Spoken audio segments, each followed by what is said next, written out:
এক ভদ্রলোক পলো নিয়ে মাছ ধরতে গেল, 22টা কই মাছ পেয়েছিল। সে খুব বড় বড় কই, গল্পের কই, কেন ছোট করে কই, একটু বড় করে কই। ওই 22টা কই এনে সযতনে গৃহিণীর নিকটে দিয়ে বলে, কথা লোবা, আমি একটু কাজে যাচ্ছি, এসে খাবো, তুমি একটু 11টা ভাজি আর 11টা ঝোল করবা। স্বামী কার্যে চলে গেছে, আর উনি 11টা ভেজেছে, 11টা ঝোল দিয়েছে। মনে মনে ভাবছে, বাড়ি তো লোকজন কম নয়, ভাগে তো পাবো না, পড়বো সমস্যায়। আগে একটা ভাজি কই মাছ একটু খেয়ে দেখতে চাই, কি সুন্দর কই, কারাই বা কই। ভাজি কই মাছ খাবার পরে এত তেল ওই কইয়ের ভিতরে, না ভীষণ ভালো লেগেছে, খুব ভালো কই। এখন মনে মনে চিন্তা করে, তাহলে ঝোল দিলাম, ঝোলের কইটা কেমন হতে পারে? ও বাবা, কাঁচা লঙ্কা জিরে দিয়ে, আর তার সঙ্গে আদা রে দাদা, কই মাছ, আরে সর্ষে বাটা। এখন ঝোলের কই খেয়ে দেখতে পারে ভাজারটার চাইতে বেশি স্বাদ ওর ভিতরে। ওরে বাবা রে! এখন ওইটা খাওয়ার পরে ওই ভাজারটার স্বাদ ভুলে গেছে একেবারে। ভাজাটা যেন কেমন ছিল, তাহলে আরেকটা ভাজা খাওয়া ভালো। যে ভাজা আর একটা খেলো, ঝোলেরটার স্বাদ ভুলে গেল, আবার একটা ঝোলেরটা খেলো, আবার ভাজারটার স্বাদ ভুলে গেল। এই করতে করতে 21টা খেয়ে ফেলছে গো। আর একটা আছে, 21টা পরিষ্কার, সাফ সাফ ক্লিয়ার, নট স্টেট। এখন মনে মনে ভাবে, আর একটা কই মাছ স্বামীকে তো দিতে হবে, আর তো কেউ পাবেই না।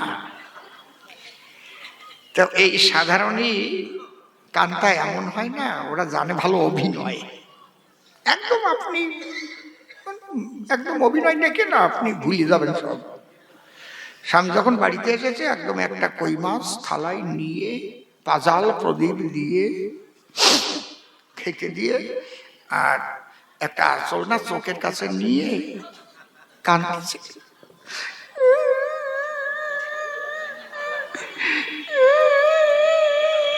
স্বামী ডেকে বলে, গৃহিণীর সন্নিধান এভাবে কাঁদো কেন? স্বামীকে খাবার দিয়ে বউ কাঁদে নাকি? বলে, কাঁদবো না তো কি করবো, জীবনে ভালো জিনিস তো আমার কপালে জুটলোই না। 21টা খেয়ে ফেলছে গো। বলছে ভালো জিনিস কপালে জুটলোই না। বলছে তার মানে ভগবান জানে। তার মানে ওই তো একটা কই। বলো কি, কই তো 22টা কই।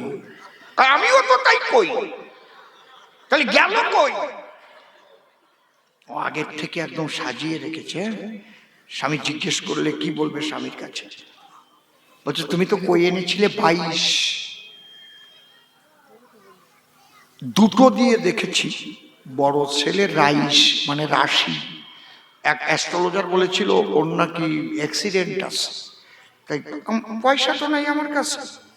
একজন অ্যাস্ট্রোলজার এলো, সে দুটো কই মাছ নিয়ে ছেলেটার হাত দেখে চলে গেল। বলে ভালো, ছেলেটা আমেরিকায় যাবে।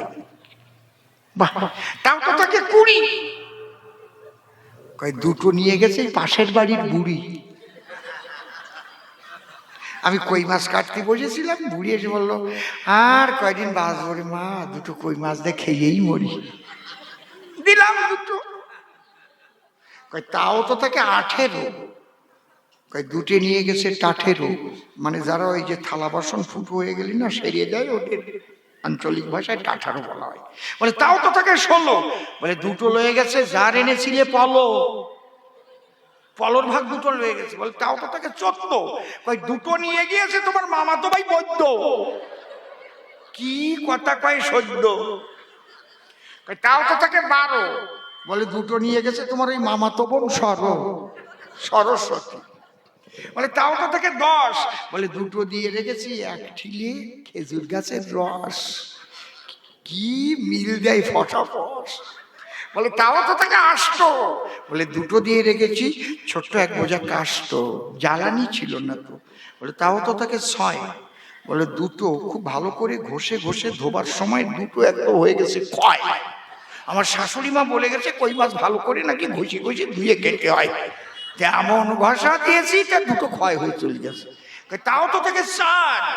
বলে কাটার আগে বলি তোমার পুরো ভাগে ওই কই মাছ কাতরাইতে কাতরাইতে দুটো হয়ে গেছে ঘরের বাইরে, ওই কান দিয়ে হাঁটতে হাঁটতে ওই দিকে চলে গেল, ধরতে পারলাম না। 22টা কই আমি একা একা বলবো না। বলে তাও তো তাকে দুই। বলে একটা দিয়ে রেখেছি একটা লেপ সেলাই করার সুই। বলে তাও তো তাকে এক। বলে নির্বংশে চোখ পাকাইয়ে দেখ, যদি হোস ভালো মানুষের পো, ওর অর্ধেক তুই খা, অর্ধেক আমার জন্য থো। 21টা তো খাইছে আর ওর অর্ধেকের দিক লোক হয়েছে। আমার না এইসব বাজ কথা ভালো লাগে না, লজ্জা করে কেবল সত্যি। তা আপনারা শুনতে চান তো, এটা না বললি তো হয় না নাকি? বলবো তো। জয় রাধে, জয় রাধে। বলি কি আর সাধে সাধে? চুপ করে থাকেন সবে। আর একটা প্রশ্নের জবাবটা দিতে হবে, আর একখানা গেয়ে গান দেব আমি তার সমাধান, তারপরে আবার উনি দেখা দেবে। জয় রাধে। এতক্ষণ আমার পরমারাধ্য গুরুদেব কৃষ্ণদাস কবিরাজ গোস্বামীর ভূমিকায় আন্তর্জাতিক খ্যাতি সম্পন্ন কবি অসীমবাবুর মুখে অনেক তত্ত্ব কথা আপনারা শুনলেন। নিশ্চয়ই আপনাদের ভালো লেগেছে, আমারও ভালো লেগেছে। তবে আমি যদি ওই কথায় দেই সায়, তাহলে কি আর কবিগান হয়? কবিগানে লড়াই করতে হয়, এটা তো জানেন জ্ঞানীজন। খুলে বলি সবার সম্প্রতি, কবিগানটা হলো দান্দিক পদ্ধতি। দ্বন্দ্বযুদ্ধে হয়ে প্রতি করতে হয় বিরুদ্ধ আচরণ। যদিও দিয়েছেন সুন্দর জবাব, তবু ওই জবাবে আমাকে ধরতে হবে অভাব। এটা কবিওয়ালাদের 14 গোষ্ঠীর জাতের স্বভাব। আমাকেও করতে হবে তেমন। আপনাদের চরণ ধরে করি মানা, আপনারা কেউ আনমনা হবেন না। কবিকাব্যের বেচা কেনা করিতে দুইজন, আমি এসে প্রথমবার দাঁড়াই আপনাদিগের ধার। নিজ নাম বর্জন করে আমি মুকুন্দ দাস নাম করেছিলাম ধারণ। অসীমবাবুকে সেই কৃষ্ণদাস কবিরাজ গোস্বামীর ভূমিকায় দিয়ে আমি তার অনুগত শিষ্য হয়ে তারই লেখা চরিতামৃত খানা হাতে নিয়ে আমি কয়েকখানা প্রশ্ন করেছিলাম নিবেদন। আমি বললাম, গুরুদেব বলো দেখি, তাই আমি তোমার কাছে শুনতে চাই, ওই যে গৌর সুন্দর মহাপ্রভু গৌরাঙ্গ গোসাই যখন যেতে চায় বৃন্দাবন,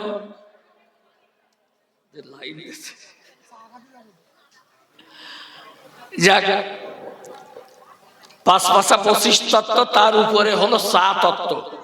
ওটা তত্ত্ব থাকতেই খেতে হয়, যদি হয় ঠান্ডা আর ভালো লাগে না মন্ডা। তাই আমার দোহার পত্র দল বিদেশে চা খেতে যায়। শুধু আমার শ্বশুর মশাই বসে আছে, উনি কিন্তু যাবেন পাশে।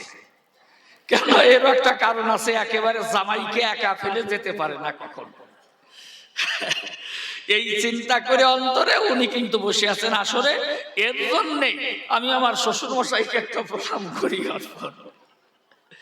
এইরকম শ্বশুর জগতে নাই, আমি আজকে বুঝে নিলাম। তাই সত্যি সত্যি আমার বান্ধব একজন। যাক, আপনাদের সবাইকে প্রণাম দিয়ে এবার আমি আমার ভূমিকা নিয়ে, আমার গুরুদেব গেছেন যে জবাব দিয়ে, আমি তার জবাবের কথা একটু বিশ্লেষণ করব। বিশ্লেষণ তাহলে দেখুন, আমার যে প্রথম প্রশ্নখানি সবার সমক্ষে ধরেছিলাম টানি, গুরুদেব যিনি গৌর গুণমণি যখন যাবেন বৃন্দাবন, ওই যে বলভদ্র তার সঙ্গে আছে, তোমারই তো লেখার লোপ আছে। ওই ঝাড়িখণ্ডে যখন গেল, ঝাড়িখণ্ডে বন, ওই ঝাড়িখণ্ডের বনে যখন গেল, বলভদ্র তো এতক্ষণ আগে ছিল, বনপথে করেছে গমন। দুইজন যখন বনপথে যায়, হঠাৎ বলভদ্র চেয়ে দেখতে পায় ওই গাছের ছায়ায় বিরাট ব্যাঘ্র করেছে শয়ন। বাঘ শুয়ে আছে, তাই দেখতে পেয়ে পাশে ভয় পেয়ে তখন পিছনে সরে যায়। মনে মনে করে বিবেচনা, আমার তো ছেলে মেয়ে বউ ইত্যাদি আছে, চিন্তা করে মনের কাছে এইভাবে অঘাটে প্রাণটা দেওয়া যাবে না। লাফ দিয়া গাছে উঠে গেল, ওইখানে গিয়ে দেখেছিল, ভাবে বাঘে যদি খায় তো ওইটারে খাক, আমার জীবন তো বেঁচে গেল। হঠাৎ অবাক হয়ে করে দর্শন, মহাপ্রভু তো নামে মাতোয়ারা হয়ে ওইভাবে চলছে ধেয়ে, ওই বাইরে বাঘ নাকি এ তো দেখার সময় নাই কখন। সামনে যখন এগিয়ে গেল, বাঘ যেখানে শুয়েছিল, আগেই কিন্তু বাঘের গায়ে ছোঁয়া লাগলো। যখন জানাই আপনাদের পুরো ভাগে যারা বাইরে যাবেন আস্তে আস্তে যাবেন, গল্প করতে করতে যাওয়ার দরকার নাই। হ্যাঁ, গল্প যা করার দরকার আমরা করি দুইজন। দেখেন ওইভাবে যখন এগিয়ে গেল, বাঘের গায়ে কিন্তু প্রভুর চরণের ছোঁয়া লেগেছিল। বাঘ তো লাফ দিয়ে উঠলো, তখন বলভদ্র নিল ভেবে এইবারই মহাপ্রভুরে খাবে।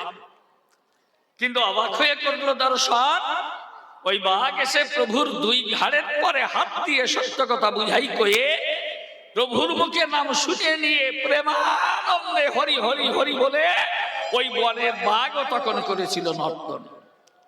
আমি প্রশ্ন করেছিলাম যে বাবা, তা আজকাল কেন এই হরি নামে সেই বনের বাঘ নাচে না? তখন মহাপ্রভুর মুখে নাম শুনলে নাচলো, কিন্তু আজকাল তো নাচে না। তাছাড়া গৌর আরো তো কত আছে গৌর ভক্তগণ বাবা, তাই নয়? তারাও তো নাম গায়, কত ভালো ভালো নাম যজ্ঞের দল আছে কতজন, কত ভালো কীর্তনীয় আছে। জিজ্ঞেস করি তোমার কাছে, মধুর সুরে করে তারা নাম কীর্তন। তা তুমি আমার প্রশ্নের জবাব আনো যে তাদের ওই নাম শুনে ওই বনের বাঘ নাচে না কেন? শুধু বাঘ কেন, ওই বিড়াল কুকুর নাচে না, কোনজন মানুষই নাচে না। তাহলে এর কারণটা কি? আমি তোমার কাছে প্রশ্ন রাখি, তুমি একটু ভালো করে করিও বর্ণন। এই যে নামের শক্তি কি কমে গেছে? খুলে বলি আপনাদের কাছে। উনি বললো যে বিশুদ্ধ প্রেম ভক্তির প্রয়োজন, নিজেকে বিশুদ্ধ রাখলে পরে সৎ পথে যদি চলে কোনো নরে, বলে আগে ঠিক করতে হয় নিজের বদন, সত্য বাক্য করে উচ্চারণ, তাই তো বাবা? বলল সত্যবাদী জিতেন্দ্রিয় হইবে যে, না থাকুক তার ক্রিয়াকর্ম হরিতুল্য সেই। এই যদি হয় তাহলে সত্য কথা বলতে হবে, এই সংযম রাখতে হবে ইন্দ্রিয়গণ। এইভাবে সৎ পথে চললে পরে খুলে বলি আপনাদের ধারে তার অধরে যদি করে নাম সংকীর্তন, আমার গুরুদেব বলে গেল সকলের কাছে, তাহলে ওই বনের বাঘ না আসে। কিন্তু আমার মনে হয় যে আগে নাচতে হবে নিজের মন, তাই না বাবা? তাহলে আমার কথা হলো যে সেদিন মহাপ্রভুর মুখে নাম শুনে নাচলো, এইরকম লোক কি আর জগতে নাই? কোন জন কেউ নাই। হ্যাঁ, এত কিছুর কেন প্রয়োজন? নাম শাস্ত্রে বলেছে, তোমারই লেখা, নস্ত্র কর্মসূত্র কর্তনাং।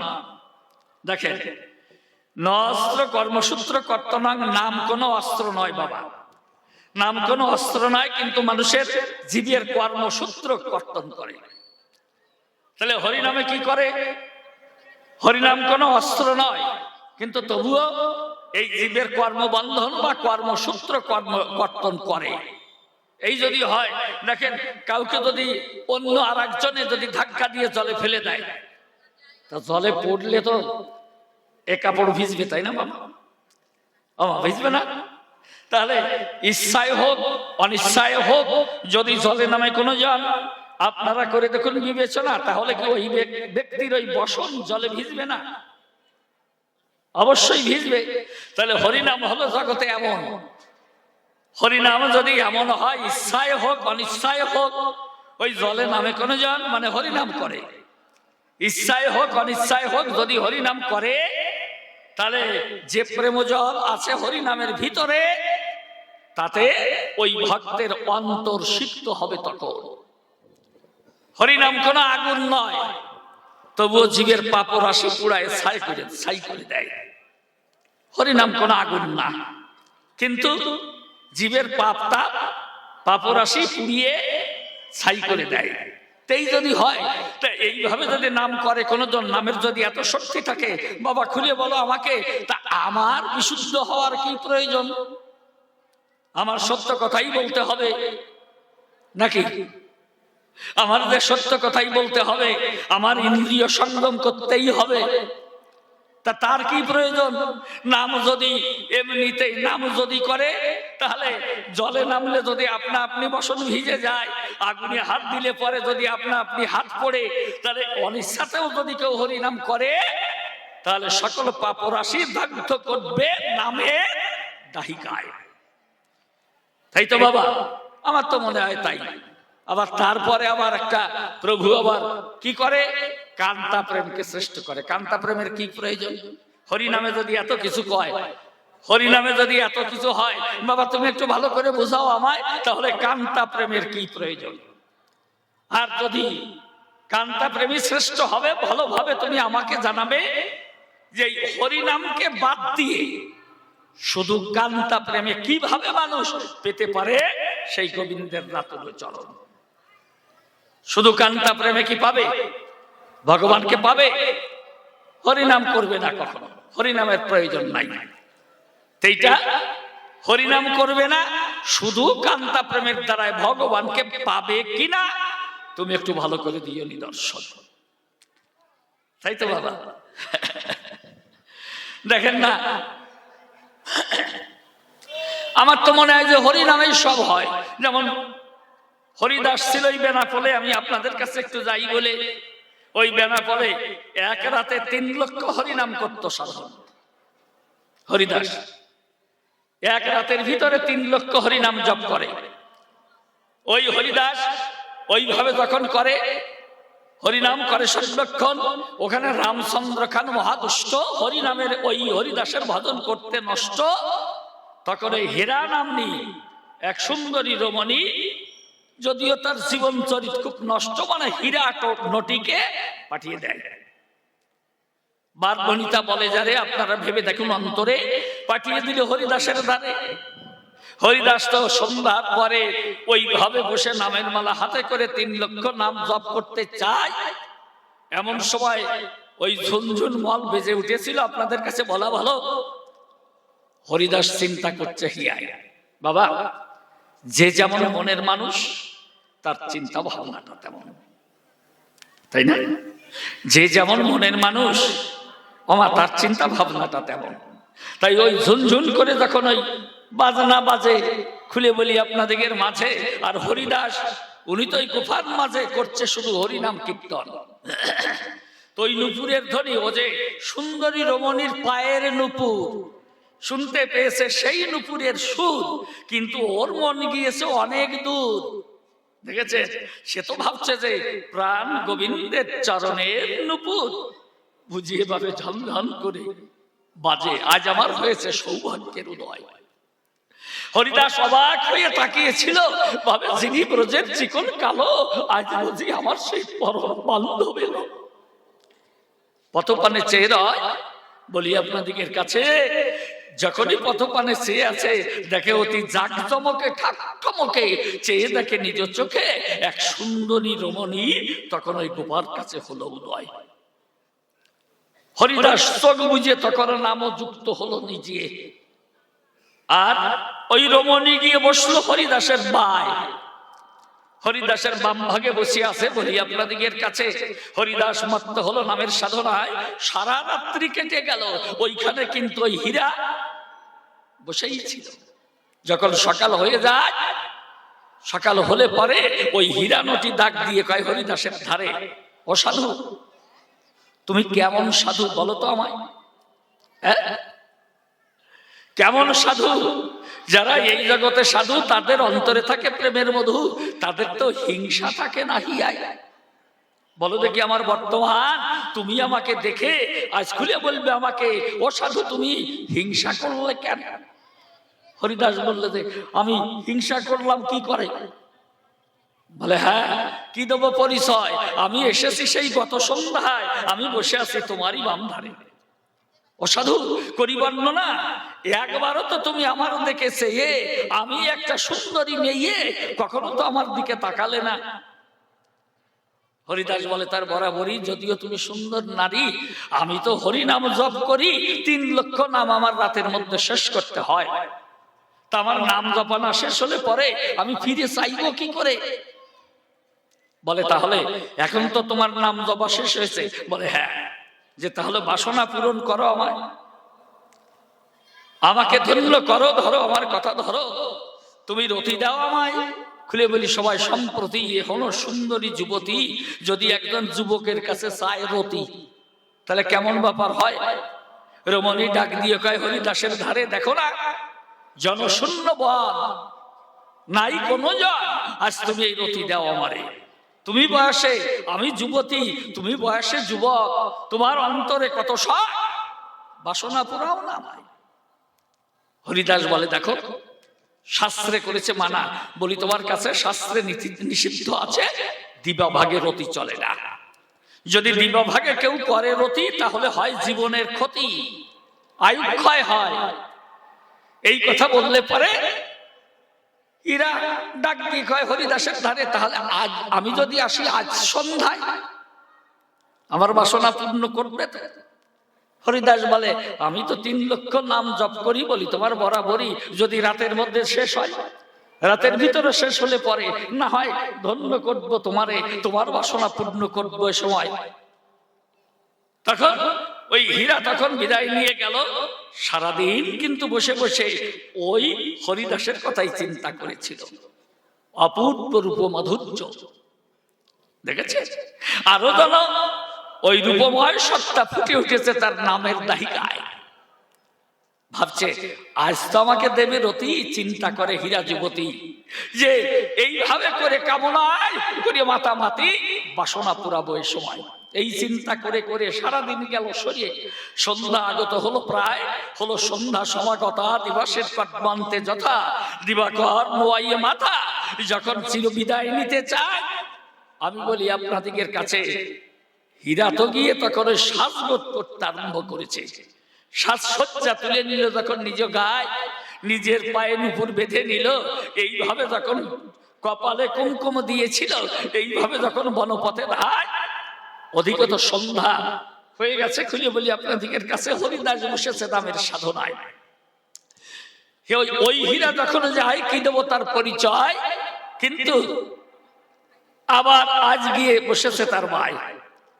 সারা রাত্রি কত হয়ে গেছে, সকালবেলায় হীরা কয় সাধুর কাছে, ও সাধু, হ্যাঁ সাধুর মুখের বাণী, হ্যাঁ সাধুর মুখে মধুর বাণী, বলো দেখি আমি একটু শুনি। গতকাল না তুমি আশা দিয়েছিলে আমায়, আমাকে না কথা দিয়েছিলে তুমি বাসনা পুরাবে। খুলে বলি তোমাকে এবে, আমি তো সেই জন্য এসেছি বনালয়। তা তুমি তো কথা রক্ষা করলে না, তাহলে তুমি কেমন সাধু? হরিদাস বলে দেখো, আমি তো ছিলাম নামের সাধনায়। তা ঠিক আছে, আজ সন্ধ্যায় এসো, যদি আমাকে ভালোবাসো তাহলে আমার কাছে বসো। আজ সকাল সকাল নাম আরম্ভ করে রাতের মধ্যে যদি নাম জপা হয়ে যায়, শেষ হয়ে যায়, আমার মনে আছে ভাবো আমি তোমার বাসনা পুরিয়ে দেবো। এই মাত্র যখন কথা কয়, এই কথা দিলে পরে আজও কিন্তু ওই হীরা গেল ফিরে। সারাদিন ধরে শুধু হরিদাসের চিন্তা করে। সন্ধ্যায় যখন সাজসজ্জা করতে চায়, আরশির কাছে গিয়ে দেখে কি তার ভাবমূর্তি পাল্টে গেছে। ভাবছে তাই তো, কাউকে ভুলাতে হলে পরে তার মনের মতো হতে হয়। দেখলেন, আজকে চিন্তা করছে কাউকে ভুলাতে হলে পরে তার মনের মতো হতে হয় চরাচরে। তাহলে ওই বৈষ্ণবকে যদি আমার ভুলাতে হয়, মনে মনে করে দাবি, চিন্তা করে নিয়েছে সবই, তাহলে আমার হতে হবে বৈষ্ণবী। বৈষ্ণবীর বেশ পড়বো গায়। হীরা তখন ছুটে গেল, গিয়ে তুলসী তলায় বসেছিল, নিজে হাতে তুলসীর মালা গেঁথে পড়েছে গলায়। ওই তুলসী মঞ্জুরি তুলে আপনাদের কাছে বলি খুলে, আজ হীরা কিন্তু পরে নিয়েছে খোপায়। এইভাবে বৈষ্ণবীর বেশে যখন সাজিয়ে নিল, গিয়ে আরশির সামনে মানে আয়নার সামনে দাঁড়িয়েছিল। ভাবছে আমি কি ওই হীরা? আমি কি ওই হীরা? সত্যি সত্যি সত্যি আমিও কি বৈষ্ণবী হয়ে গেছি? ও গুনগুন গুনগুন সুরে হরিনাম গুণগান গায়। খুলে বলি আপনাদের কাছে, অক্ষি কলবে যেন অশ্রুবৃন্দু ফুটে উঠেছে। আর হরিদাসের উদ্দেশ্যে করজোড়ে প্রণাম করে আমার হীরা তখন বনমধ্যে ধায়। যখন হরিদাসের সম্মুখে ছিল গেল, এদিকে হরিদাস তো আগেই নামের সাধনায় মত্ত ছিল, এতদিন গিয়ে পাশে বসেছিল, আজ হীরা মুখোমুখি হয়ে বসলো সেই জায়গায়। দেখেছেন, নাম শুনতে শুনতে হয় প্রেমোদয়।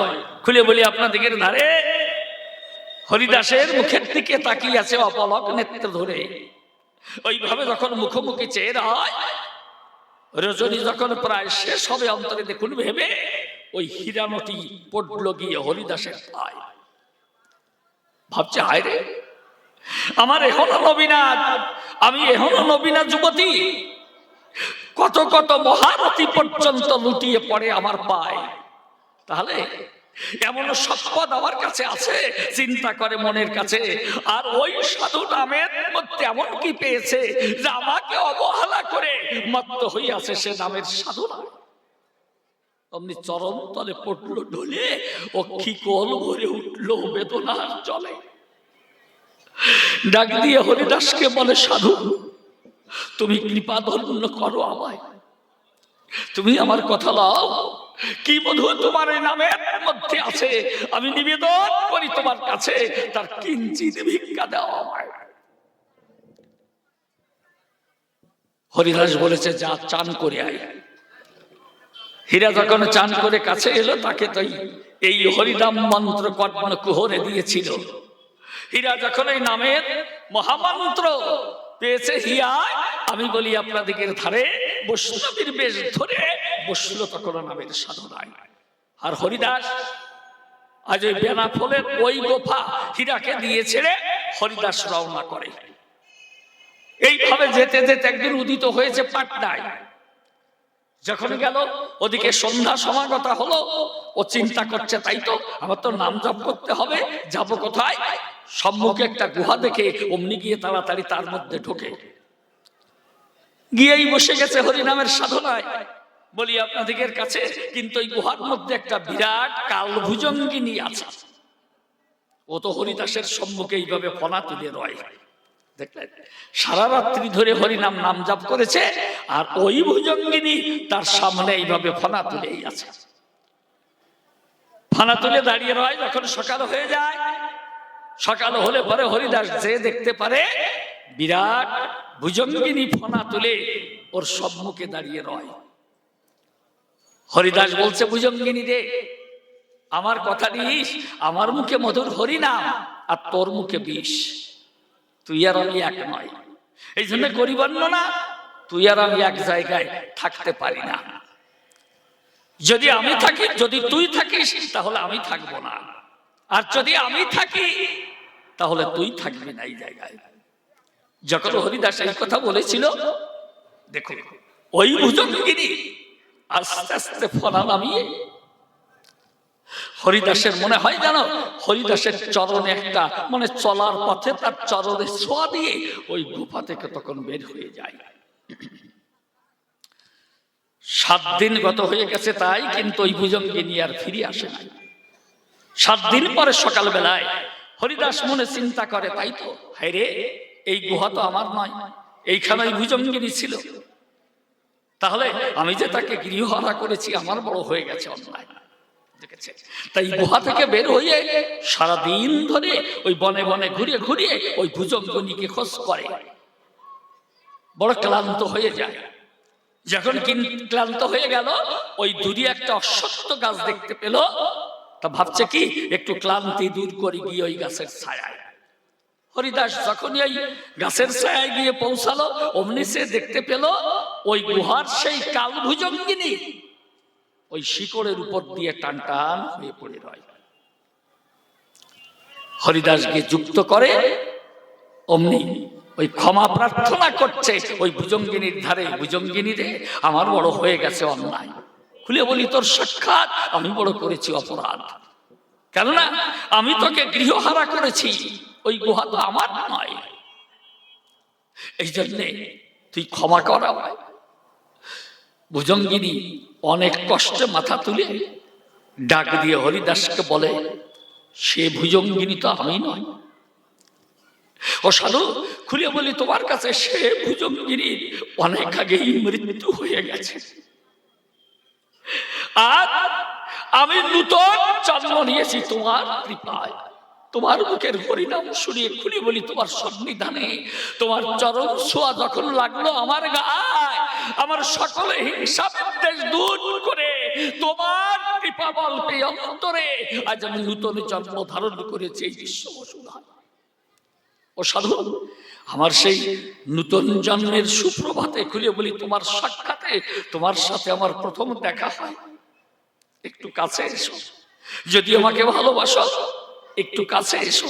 হরিদাস গিয়ে যেই তার কাছাকাছি দাঁড়ায়, ওই ভুজঙ্গী অনায়াসে মাথাটা হরিদাসের চরণ পরে ফেলে দিয়ে, চরণ পরে ফেলে এই দেহ ত্যাগ করে তখন শূন্য ভরে দিব্য মুক্তি ধারণ করে যাচ্ছে চলে।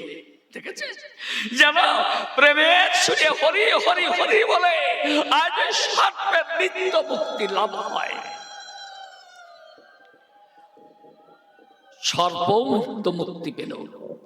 বাবা, হরি নামে যদি এই হয় তাহলে কান্তা প্রেমের কি দরকার আছে?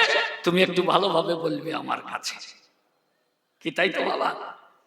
তাহলে কোনটা শ্রেষ্ঠ হবে? আবারও নিবেদন করি, তুমি বুঝাইয়ে দিও আমায়।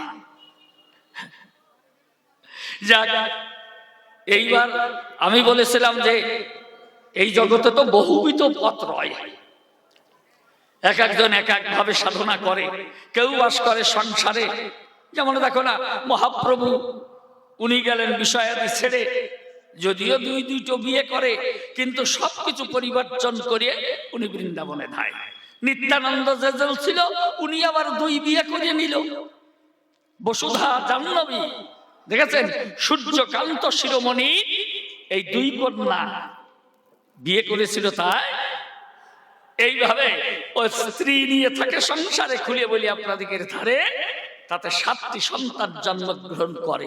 তাহলে দেখেন না, একজন গেল ত্যাগের রাস্তায় আর একজন ছিল সংসারের গায়ে। তাই বললাম যে বাবা, এর কোন পথ শ্রেষ্ঠ হবে একটু ভালোভাবে আমারে কবে। কেননা গীতায় বলেছে যে ত্যাগ শান্তি অনন্তরাম, এই ত্যাগ হতেই সেই মাধুর্য প্রেম পাওয়া যায়। আর ওদিকে তুমি চৈতন্য চরিতামৃত লিখে বলো দেখি আমাকে, তুমি বললে সবাইকে ডেকে, কারণ মহাপ্রভু বলেছিল আপন মুখে, সংসারে থেকে যাহার ভাবের হয় উদয়, পরম বৈষ্ণব বলি জানিবে তাহাই। তাই যদি হয় এর কোন পথ শ্রেষ্ঠ হবে তুমি ভালোভাবে আমাকে কবে। তা উনি কি বললেন, উনি কি বলেছেন আপনারা বলেন তো আমায়, কোন পথ শ্রেষ্ঠ?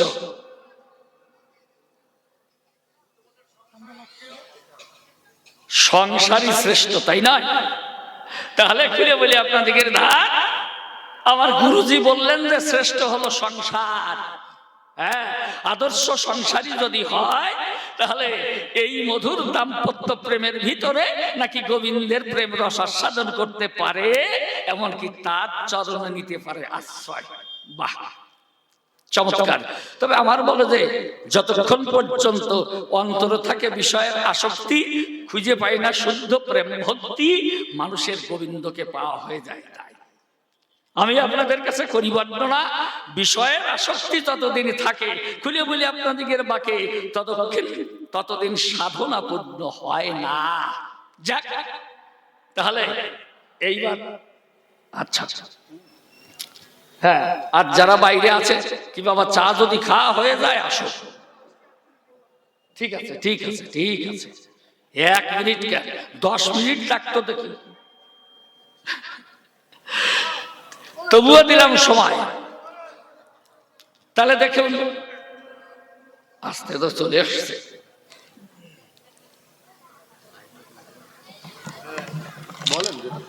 হ্যাঁ, আমাদের এই জীবন, এক দার্শনিক তুলনা দিয়েছিলেন আমাদের জীবন দর্শনটা কেমন। এক ভদ্রলোক বনপথে চলছে, বনের মধ্য দিয়ে চলতে চলতে এইভাবে উপর দিকে তাকাতে তাকাতে চলছে। বনের শোভা সন্দর্শন করে বড় ভালো লেগেছে অন্তরে, এই জন্য চলেছে বনপথ ধরে ও এদিকে ওদিকে তাকায়। কিন্তু ওই বনের ভিতরে একটা অনেক দিনের পুরনো পাতকুয়া ছিল। যখনই গাছের পাতা আবর্জনা ইত্যাদি এই সমস্ত পড়ে ওই পাতকুয়াটা ভরে গেল প্রায়।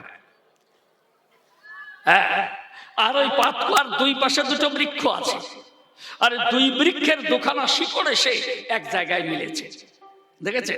আর কিছু মৌপক তারা ওই মিলিত শিকড়ের ওইখানে গিয়ে এই বাসা বেঁধেছে, মানে মৌচাক বেঁধেছে। আর ওই যে নিচে নিচে বিরাট সর্প নিয়ে আপন দর্প এইভাবে মুখ বেদান করিয়াছে। কেন? ওই লোকটা যখনই পাতকুয়ার কাছে এলো অমনি খাপ করে ওইখানে পড়ে গিয়েছিল।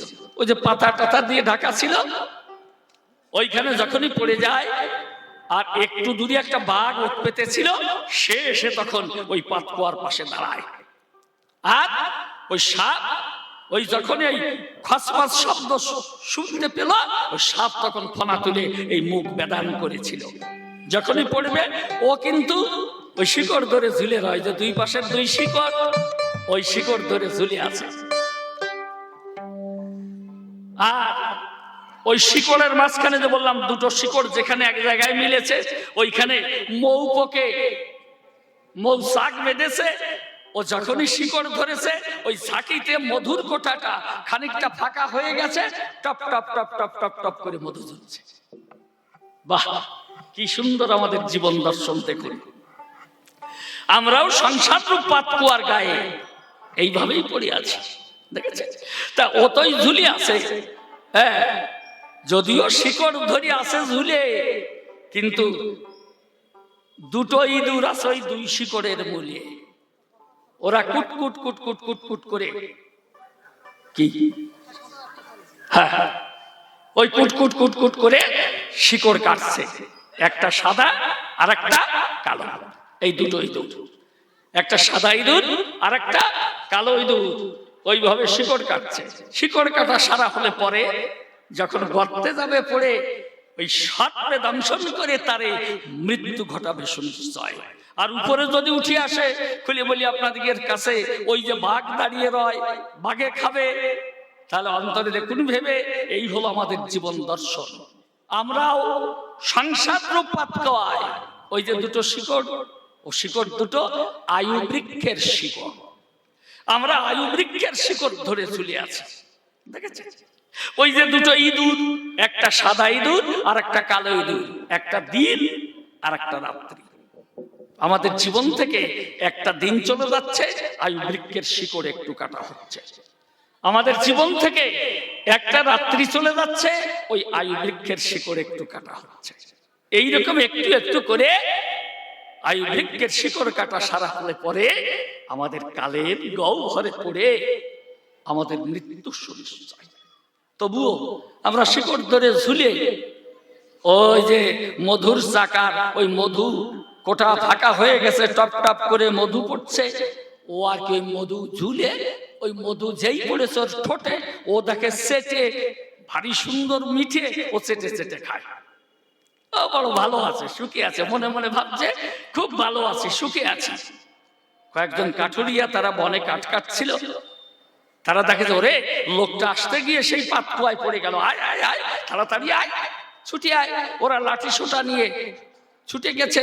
উপর থেকে বাঘটা যদিও সরিয়ে গেছে, তবুও অদূরে গিয়ে ওত পেতে রয়, দেখেছে? তবুও ওরা গিয়ে ডাক দিয়েছে, বলে কে? হারামজাদা, তোর বাবারা, আয় উঠে আয়, দেখেছে?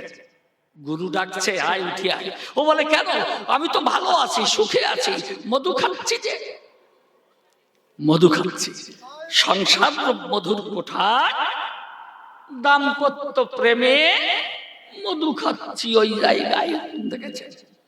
বাবা, এতে কি আর রাধা গোবিন্দের ভজন হয় নাকি? আমার কাছে বলো দেখি, ওই রকম মধু খাওয়া হয়।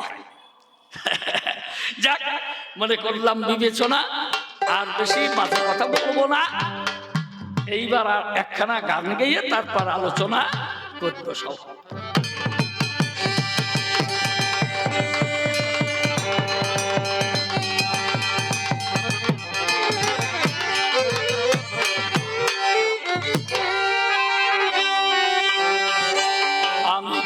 তোমাকে যে পাবো দয়া সে আশা আমি তোমাকে যে পাবো দয়া সে আশা মোর ভুল। আমি তোমাকে যে পাবো দয়া সে আশা মোর ভুল।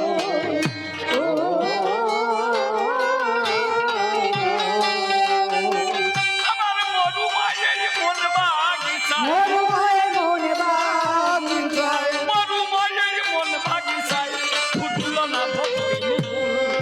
তোমাকে যে পাবো দয়া সে আশা মোর ভুল। আমি তোমাকে যে পাবো দয়া সে আশা মোর ভুল।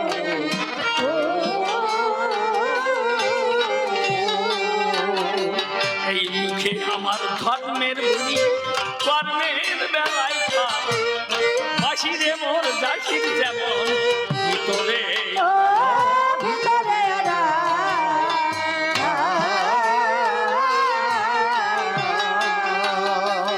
মুখে আমার ধর্মের বলি কর্মের বেলায় খাপ বাসিরে মোর জাসির যেমন ভিতরে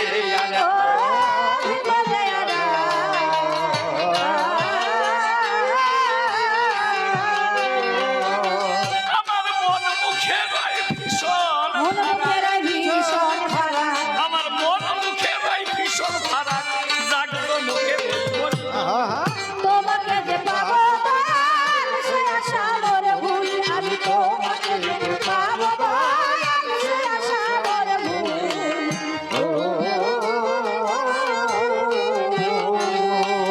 যেমন অবহেলায় কেটে গেল সারাটি জীবন একদিনও না তোমার নামে চলল মন ধন্য মোর নয়ন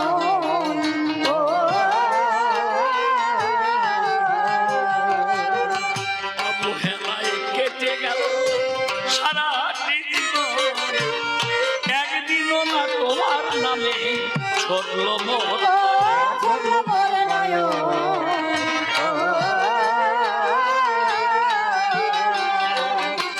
যদি ধরতাম সাধু গুরুর চরণ যদি ধরতাম সাধু গুরুর চরণ, আমি পরিণামে পেতাম ফুল। তোমাকে যে পাবো দয়া সে আশা মোর ভুল।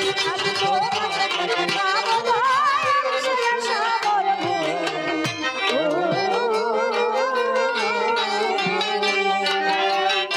নিশি বলে করলাম শুধু অপরাধ জমা তুমি নাকি পরম দয়া দয়ার নাই সীমা। দয়ার নাই সীমা।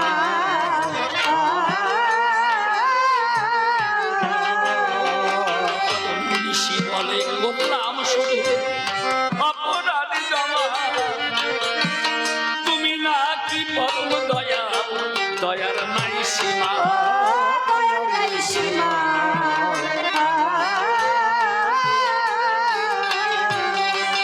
আমায় করলে করতে পারো আমি করলে করতে পারো ভাবা। সেই ভালোসায় ওই দেখো তোমাকে যে পাবো দয়া সে আশা মোর ভুল। আমি তোমাকে যে পাবো দয়া সে আশা মোর ভুল।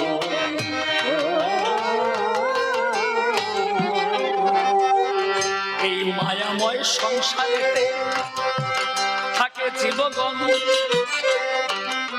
ওরে এভাবেতে হয় না কবু গোবিন্দের ভজন মায়া মুক্ত না হইলে ভজন কি আর হবে সংসারেতে জানি তাহার পতন হইলেই হবে। এই জন্য গীতায় করেছে ধার্য পতনের হলো দুইটা কার্য একটা ভাজ্য একটা রাজ্য অনিবার্য সাধকের পতন। ও বাবা তবে হ্যাঁ সংসারও মানুষ তার কৃপা পেতে পারে যদি নরোত্তমের মতো হয়। নরোত্তম সংসার করেছিল দ্বাদশ গোপালকে নিয়ে দেখেছেন দ্বাদশ গোপাল তার সংসার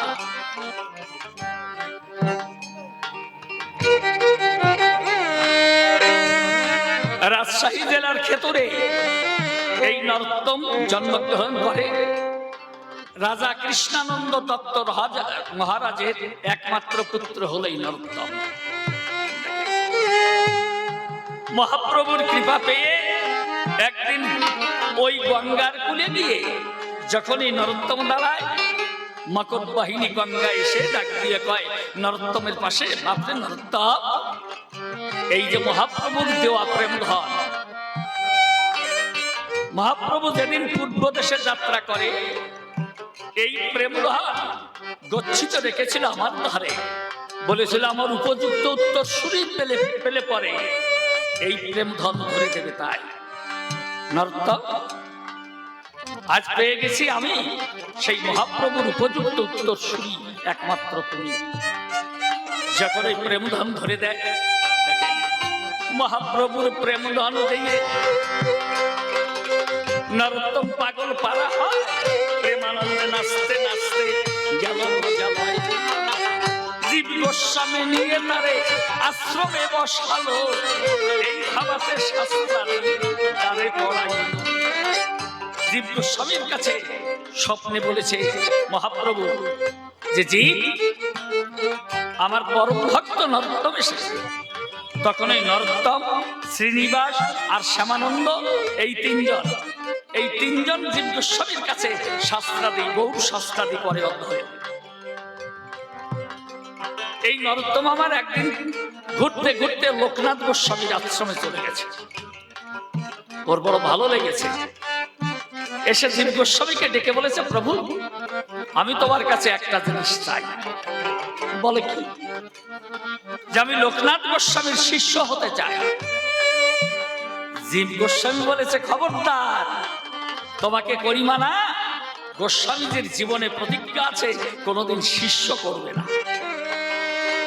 নরোত্তম বলে, তাহলে ছুটি দাও আমায়, আমি তোমার কাছে 6 মাসের সময় চাই। এই 6 মাস কোথায় যাই, কি খাই, তুমি তা জানবে না। জীব গোস্বামী ভেবেছে, হ্যাঁ ওর অনুরাগ সৃষ্টি হয়ে গেছে, ঠিক আছে যাও। গিয়ে কি করেছে? গোপন সেবাব্রত করেছে অবলম্বন। ওই যে গুরুদেব দীক্ষা দেবে না, লোকনাথ গোস্বামীর জীবনে প্রতিজ্ঞা আছে শিষ্য করবে না। ওই আশ্রমের পাশে বনের ভিতরে ছোট্ট একটা পাতার কুটির তৈরি করে ওইখানে থাকে, আর গোপনে গোপনে ওই আশ্রমে ঢোকে গুরুদেবের সেবা করে। কেমন সেবা? গোপন সেবা ব্রত। যার সেবা করবে তিনি বুঝতে পারবেন না, তিনি জানবেন না। দেখুন সেবাটা কেমন। তা করে কি? প্রতিদিন ঘুম থেকে উঠে গোস্বামীজি যেখানে শৌচ হয়, দেখেছে, যেখানে গিয়ে শৌচ হয়, মানে পায়খানা করে যেখানে শৌচ হয়, আরে নরোত্তম কি করে?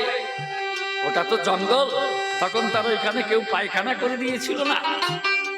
ওইখানে নিজে হাতে জল ঢেলে, যমুনা থেকে জল তুলে ওই জল এনে জল ঢেলে পরিষ্কার করে সুন্দর করে লেপে রেখে এসে প্রতিদিন এই করে। গোস্বামীজি ভাবছে অন্তরে, কিরে এটা কে করে?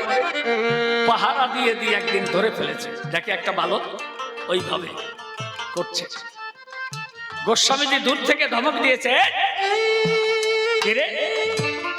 যখনই পড়ে গেছে ধরা, নরোত্তম এসে বলেছে, গুরুদেব আমি তোমার অধম। যখনই বহাইয়ে নয়ন ধারা, যখনই প্রণাম দিতে যায়, গোস্বামীজি করেছে মানা, খবরদার আমাকে গুরুদেব বলবি না, আর কোনদিন তুই আমার আশ্রমে আসবি না। কোনদিন আশ্রমে আসবি না। পাতার কুটিরে গিয়ে অঝরে কাঁদছে আর ভাবছে, হায় আমি যার গোপন সেবাব্রত করলাম অবলম্বন, আজ তা থেকেও বঞ্চিত হল। তাহলে এই জীবনে রেখে আর কি লাভ আছে? আমি এই যমুনায় প্রাণ বিসর্জন দেব। আবার ভাবছে, না না, আত্মহরণ মহাপাপ। বিবেক জাগ্রত হয়ে বলছে, নরোত্তম গুরুদেব করেছে মানা, কোনো দিন আমার আশ্রমে আসবি না।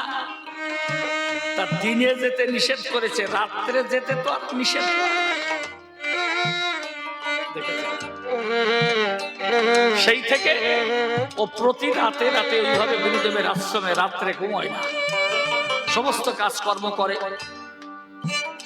ওই গুরুদেব যে কলসির জল দিয়ে পাদ প্রক্ষালন করে, মানে চরণ ধৌত করেন, ওই কলসি নিয়ে যমুনায় গিয়ে কলসি পূর্ণ করে এনে গুরুদেবের ঘরের সামনে রেখে দেয়। লাঠিখানা পাদুকা জোড়া সঠিক জায়গায় রাখে, গামছাখানা ঠিক জায়গায় রেখে দেয়। আবার গুরুদেব চিন্তা করছে, তাই তো নরোত্তমকে তো তাড়িয়ে দিলাম, এখন আবার এগুলো কে করে? একদিন ধরে ফেলেছে,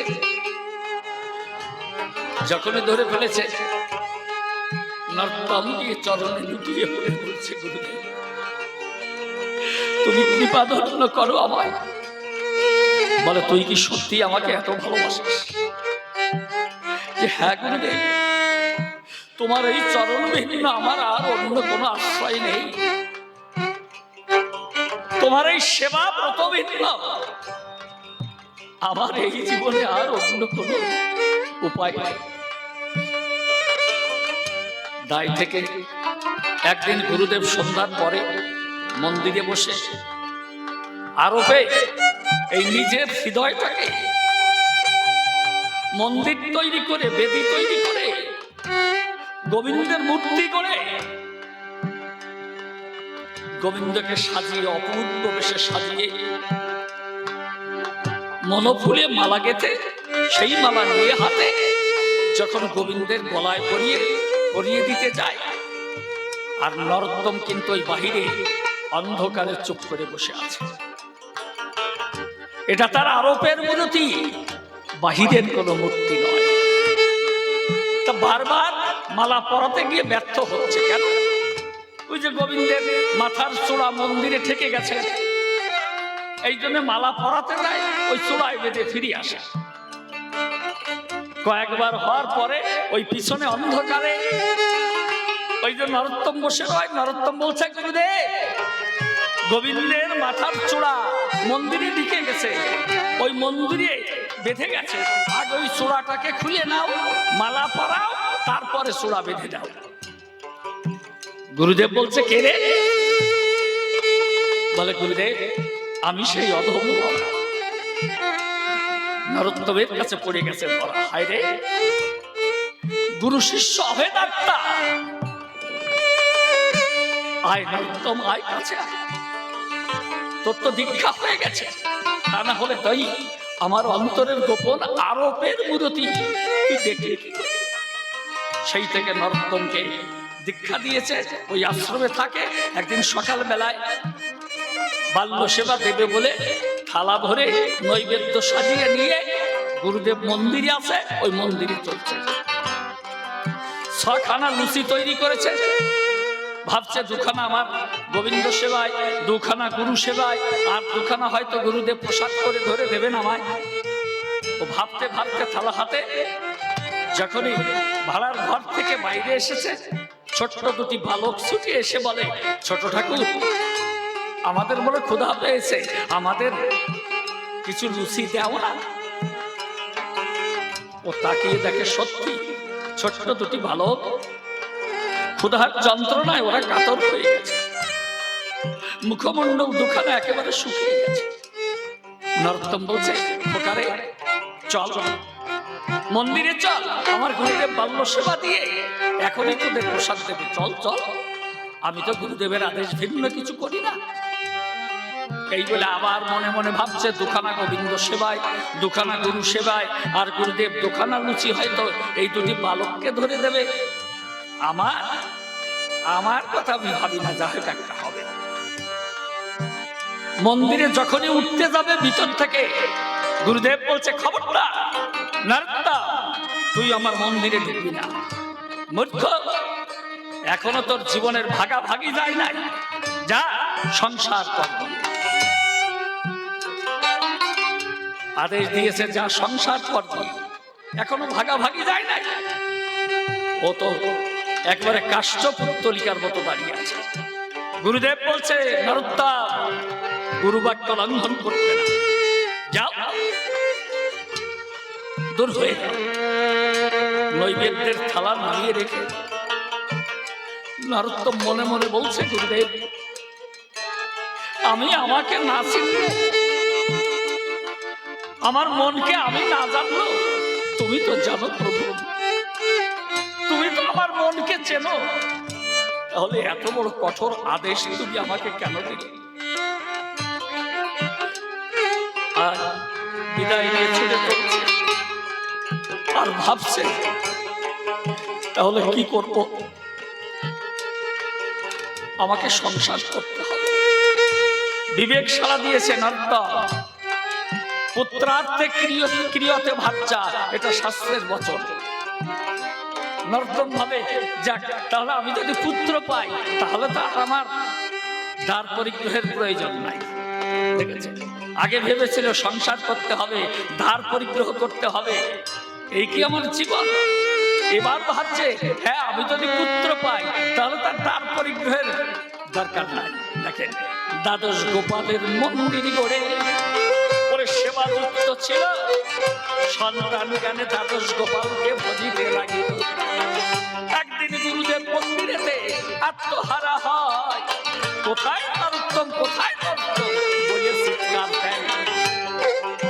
একদিন নরোত্তম তো ওই ঘরে সেবা যুক্ত আছে, একদিকে সেবার ঠাকুর ওই দ্বাদশ গোপাল, আর একদিকে গুরুদেবের বিরহে জর্জরিত হয়ে রাতের বেলায় যখন কণ্টক শয্যায় পড়ে কেঁদে বুকু ভাসায়, ওই যে দ্বাদশ গোপালের মূর্তি থেকে দ্বাদশ গোপাল হয়ে বাহিরে এসে নরোত্তমকে বুকে জড়িয়ে ধরে বলে, গুরু বাবা, একমাত্র গুরুদেবী কি তোমার সব? আমরা তোমার কেউ নয়। নরোত্তম ওদেরকে বুকের মধ্যে জড়িয়ে ধরে বলে, তোরা আছিস বলেই তো আমি বেঁচে আছি।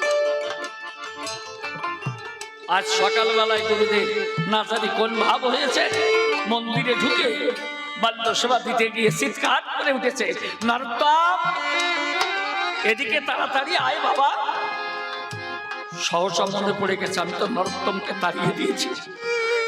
মন্দির থেকে বের হয়ে ছুটে চলেছে, এদিকে ওদিকে ছুটছে, যার সঙ্গে দেখা হয় তাকেই জড়িয়ে ধরে বলে, তোমরা আমার নরোত্তমকে দেখেছ? ছোট্ট দুটি বালক, ওরা পথের পরে খেলাধুলা করছে। ওই বৃদ্ধকে ডেকে বলেছে, ওগো, তুমি আমাদের বাবা নরোত্তমকে খুঁজছো? বলে, আমার নরোত্তম তোদের বাবা হতে যাবে কেন? ওরা বলছে, হ্যাঁ, আমাদের বাবা নরোত্তম। তুমি লোকনাথ গোস্বামী নও? আমার বাবার গুরুদেব, আমার বাবার মুখে তোমার কথা শুনতে শুনতে আমরা দেখেই চিনে ফেলেছি, চলো চলো চলো। ধরে নিয়ে গেছে।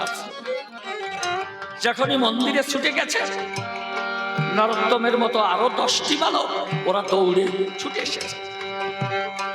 দাদু ভাইকে বসতে দিয়ে ওরা চতুর্দিকে গিয়ে আনন্দ নৃত্য করছে, দাদু ভাই এসেছে, দাদু ভাই এসেছে। 10টি বালক।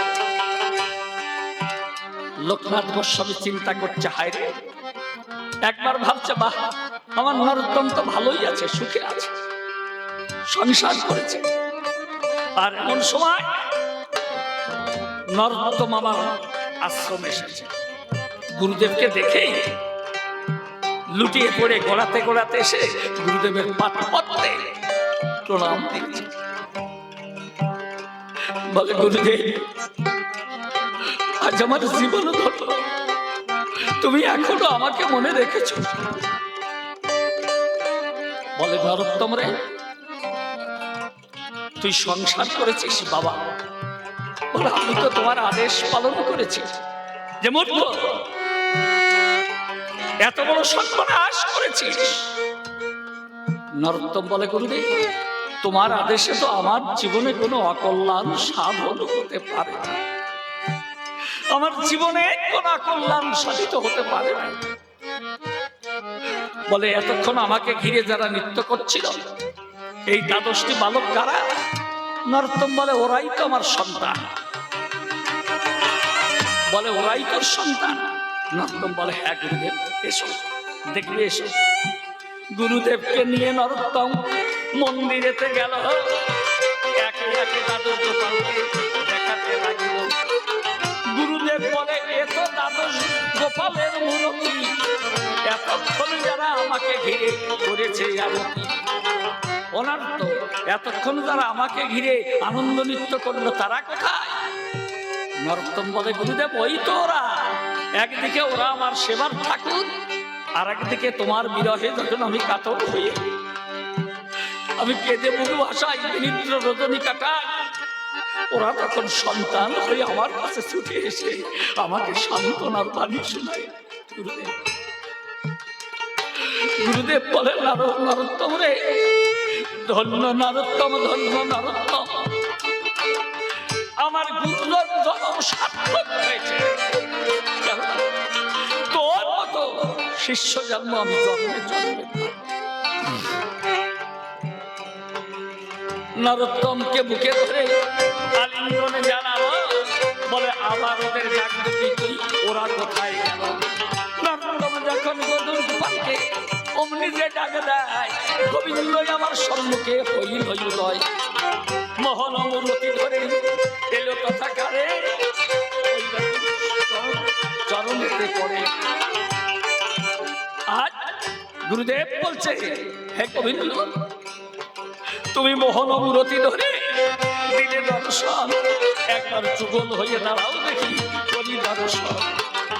রাধা গোবিন্দের যুগল মিলন কথায় হইল, প্রেমানন্দে ভক্তবৃন্দে হরি হরি বলে, হরি হরি হরি বলে তখন ধরে পড়ে পায়, ওরে কোন শিষ্যের ওইখানেতে মধুর মিলন হয়। তবে আরো বেশি কথাই আর বলবো না, এমনি সংসার যদি আবার করে এইরকম সংসার যদি এই জগতে হয়, তবেই তো রাধা গোবিন্দের ভজন হয়।